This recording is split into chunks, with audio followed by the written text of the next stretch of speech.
नमस्कार, मैं हूं परवीन शेख। आप देख रहे हैं कैपिटल टीवी की स्पेशल स्टोरी।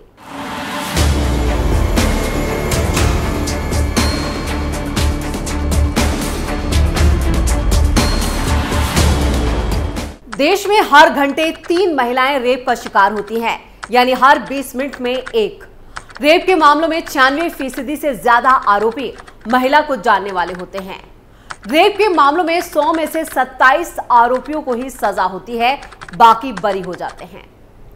ये 3 आंकड़े बताते हैं कि सख्त कानून होने के बावजूद हमारे देश में रेप के मामलों में ना तो कमी आ रही है और ना ही सजा की दर यानी कन्विक्शन रेट बढ़ रहा है। केंद्र सरकार की agency national crime record bureau यानी NCRB के आंकड़े बताते हैं कि भारत में साल भर में महिलाओं के खिलाफ अपराध के 4 लाख से ज्यादा अपराध दर्ज हो जाते हैं। इन अपराधों में सिर्फ रेप ही नहीं बल्कि छेड़छाड़, दहेज, हत्या, किडनैपिंग, ट्रैफिकिंग, एसिड अटैक जैसे क्राइम भी शामिल हैं। महिलाओं के खिलाफ क्राइम के मामलों का जिक्र इसलिए क्योंकि हाल फिलहाल में रेप के कुछ मामलों ने देश को झकझोर कर रख दिया है। कोलकाता में रेजिडेंट डॉक्टर की रेप और उसके बाद मर्डर का मामला चर्चा में है। कोलकाता के इस रेप कांड ने 2012 के निर्भया कांड की यादें ताजा कर दी। इसके खिलाफ सिर्फ कोलकाता ही नहीं बल्कि देश भर के कई शहरों में विरोध प्रदर्शन हुए। आरोपी को गिरफ्तार भी कर लिया गया है, लेकिन उसे सख्त से सख्त सजा देने की मांग हो रही है। लेकिन अभी जांच ही चल रही है। ऐसे ही यूपी के अयोध्या रेप कांड का भी हाल है। सपा नेता मोहित खान से नहीं, बेकरी वाले राजू से मैच हुआ अयोध्या रेप पीड़िता का DNA। अब आगे क्या? अयोध्या में नाबालिग दलित बच्ची से गैंगरेप के केस में एक बड़ा खुलासा हुआ है। रेप पीड़िता लड़की के भ्रूण का DNA इस मामले में मुख्य आरोपी बनाए गए समाजवादी पार्टी के नेता मोहित खान से मैच नहीं हुआ। यूपी सरकार की तरफ से इलाहाबाद हाई कोर्ट को सोमवार को सौंपी गई रिपोर्ट में इस बात की जानकारी सामने आई। ये DNA सैंपल मोहित खान की बेकरी में काम करने वाले और इस मामले में उसके सह आरोपी बनाए गए राजू से मैच हुआ है। इस रिपोर्ट के सामने आने के बाद समाजवादी पार्टी के नेताओं ने योगी सरकार पर निशाना साधा है। आरोप लगाए जाने की सपा नेता को इस मामले में जबरन फंसाया गया है। लेकिन सवाल यह है कि मोहित खान का DNA पीड़िता लड़की के साथ मैच नहीं हुआ तो क्या इस मामले में कोई राहत मिलेगी? फिलहाल ऐसा होता नजर नहीं आ रहा है। योगी सरकार के अपर महाधिवक्ता विनोद शाही के मुताबिक मोहित खान इस मामले में अभी भी मुख्य आरोपी है। सीनियर वकील ने कोर्ट को क्या बताया? अयोध्या में समाजवादी पार्टी के नेता मोहित खान का DNA रेप पीड़िता से मैच नहीं हुआ बल्कि ड्राइवर राजू खान का DNA मैच कर गया। इस बात की जानकारी योगी सरकार के अपर महाधिवक्ता विनोद शाही ने सोमवार को अदालत को दी। वैसे तो मोहित खान का DNA मैच नहीं करने से उसे राहत मिली है, लेकिन महाधिवक्ता का कहना है कि इससे मोहित खान पर लगा गैंग रेप का आरोप ना तो कम हुआ है और ना ही हल्का होता है। महाधिवक्ता के मुताबिक गैंग रेप में अगर कोई पीड़िता गर्भवती होती है तो किसी एक से ही DNA मैच करेगा, सभी से नहीं, और वही हुआ है। पीड़िता ने जो आरोप लगाए थे वो बरकरार हैं कि मोहित खान ने रेप किया, उसके बाद राजू ने किया और मोहित खान के मोबाइल से वीडियो बनाई गई। विनोद शाही के मुताबिक DNA मैच नहीं करने से कोई अपराध कम नहीं हो जाता है और प्राइम एक्यूज्ड मोहित खान ही है। सपा नेता की बढ़ गई मुश्किलें। अयोध्या के भदरसा में नाबालिग दलित लड़की से गैंग रेप के मामले में सांसद अवधेश प्रताप का करीबी और सपा नेता मोहित खान की मुश्किलें और बढ़ गई हैं। कोर्ट में पेश की गई DNA रिपोर्ट के मुताबिक बच्ची के साथ गैंगरेप की घटना की पुष्टि हुई है। बच्ची के भ्रूण से मोहित के यहां काम करने वाले राजू का DNA मिल गया है और इसके बाद इस केस में गैंगरेप की घटना की भी पुष्टि हो चुकी है। कोर्ट में मोहित ने कहा है कि उसने रेप नहीं किया। जानकारी के मुताबिक अयोध्या में नाबालिग बच्ची और उसके परिवार ने समाजवादी पार्टी के नेता मोहित खान और उसके यहाँ काम करने वाले राजू खान पर गैंग रेप का आरोप लगाया। घटना का खुलासा तब हुआ था जब नाबालिग बच्ची के पेट में दर्द होने पर परिवार वाले उसे दिखाने के लिए डॉक्टर के पास ले गए थे। उस वक्त डॉक्टर ने बताया था कि वो मां बनने वाली है। इसके बाद मोहित और राजू के खिलाफ मामला दर्ज कराया गया था। कोर्ट से अनुमति लेकर पीड़िता का अबॉर्शन भी कराया गया। अब इस मामले में कोर्ट में सुनवाई जारी है, जिसमें मोहित खान बार बार रेप की वारदात में शामिल होने से इनकार कर रहा है। ऐसे में DNA रिपोर्ट भी सामने आ गई। कोर्ट में बंद लिफाफे में DNA रिपोर्ट पेश की गई। DNA रिपोर्ट से साफ हुआ कि राजू खान ने पीड़िता के साथ रेप की घटना को अंजाम दिया। हाईकोर्ट की लखनऊ बेंच ने फॉरेंसिक लैब डायरेक्टर को 1 हफ्ते के अंदर ही रिपोर्ट पेश करने का आदेश दिया था। इलाहाबाद हाईकोर्ट की लखनऊ बेंच के सामने सील बंद लिफाफे में DNA रिपोर्ट पेश कर दी गई।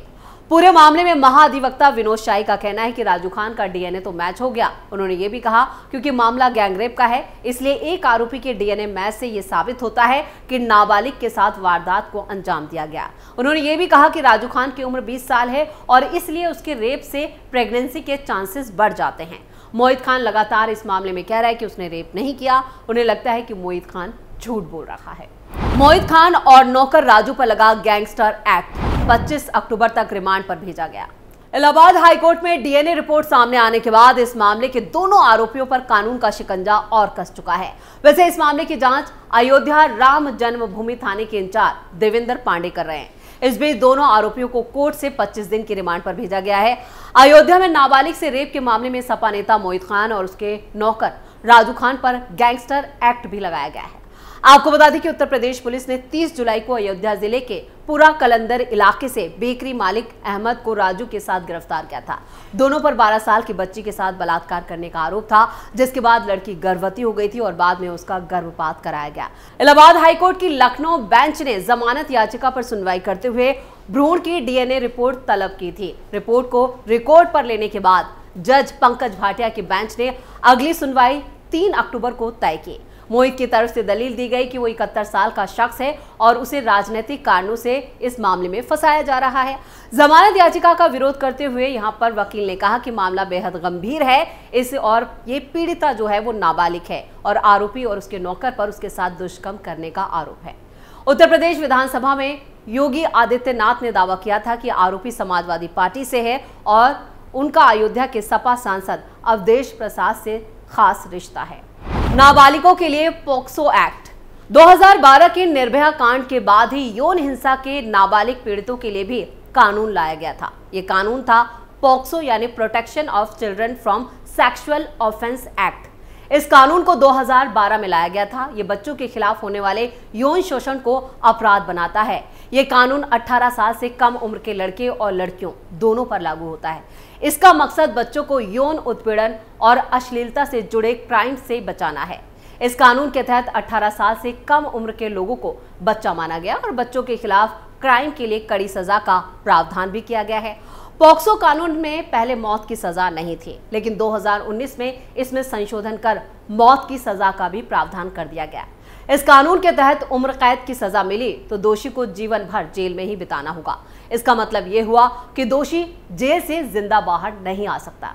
एनसीआरबी की रिपोर्ट बताती है कि 2021 में पॉक्सो एक्ट के तहत देश भर में करीब 54,000 मामले दर्ज किए गए थे, जबकि इससे पहले 2020 में 47,000 मामले दर्ज हुए थे। 2017 से 2021 के बीच 5 साल में पॉक्सो एक्ट के तहत 2,20,000 से ज्यादा मामले दर्ज हुए। हालांकि पॉक्सो एक्ट में कन्विक्शन रेट जो है वो काफी कम है। आंकड़े बताते हैं कि 5 साल में 61,117 आरोपियों का ट्रायल कंप्लीट हुआ, जिनमें से 21,070 यानी करीब 35% को ही सजा मिली। बाकी 37,383 लोग जो थे वो बरी कर दिए गए। रेप के कितने मामलों में सजा? एनसीआरबी के आंकड़ों के मुताबिक रेप के मामलों में सजा मिलने की जो दर है वो 27 से 28% है। यानी रेप के 100 में से 27 मामलों में ही आरोपी को दोष जो है उसका साबित होता है, बाकी मामलों में उसे बरी कर दिया जाता है। रिपोर्ट बताती है कि 2022 के आखिर तक देश भर की अदालतों में रेप में करीब 2 लाख मामले लंबित थे। 2022 में इनमें से 8,500 मामलों में ही ट्रायल पूरा हुआ। जिन मामलों में ट्रायल पूरा हुआ उनमें से करीब 5,000 मामलों में ही आरोपी को दोषी करार दिया गया और सजा दी गई, जबकि 12,000 से ज्यादा मामलों में आरोपी को बरी कर दिया गया। भारत के अलावा ब्रिटेन में भी रेप के मामलों में सजा मिलने की जो दर है वो 60% से ज्यादा है। कनाडा में भी रेप के मामलों में कन्विक्शन रेट जो है वो 40% से ज्यादा है। रेबेका एम जॉन नाम की एक वकील यहाँ पर बताती हैं कि भारत में जज रेप के आरोपियों को सजा देने में बचते हैं। उनका मानना है कि अगर सबूतों की कमी है तो वो आरोपी को बरी कर देते हैं, जबकि उन्हें इसके लिए कम से कम कुछ सजा तो जरूर देनी चाहिए ताकि दोषी ठहराया जा सके। इतना ही नहीं, रेप के मामलों में फांसी की सजा का प्रावधान होने के बावजूद 24 साल में 5 आरोपियों को ही फांसी की सजा मिली है। 2004 में धनंजय चटर्जी को 1990 के बलात्कार के मामले में फांसी दी गई थी, जबकि मार्च 2020 में निर्भया के 4 दोषियों जिनमें मुकेश, विनय, पवन और अक्षय को तिहाड़ जेल में फांसी दी गई थी। यानी आप अंदाजा लगा सकिए कि रेप के मामले में जो कोर्ट से कन्विक्शन या जो जजमेंट आता है वो कितना डराने वाला है। छोटी छोटी बच्चियों को जब यहाँ पर हवस का शिकार बनाया जाता है और इन बच्चों पर जुल्म होता है तो यहाँ पर अदालतें सिर्फ सबूत देखती हैं और इन सबूतों के आधार पर ही आरोपी बरी हो जाता है। और यही हम कह सकते हैं कि हमारे जो पूरा सिस्टम है, जुडिशियल सिस्टम, उस पर एक सवालिया निशान जरूर खड़ा करता है। स्पेशल स्टोरी में इतना ही। वीडियो कैसा लगा कमेंट करके अपनी राय जरूर दें। वीडियो को लाइक करें, शेयर करें और कैपिटल टीवी को सब्सक्राइब जरूर करें। नमस्कार।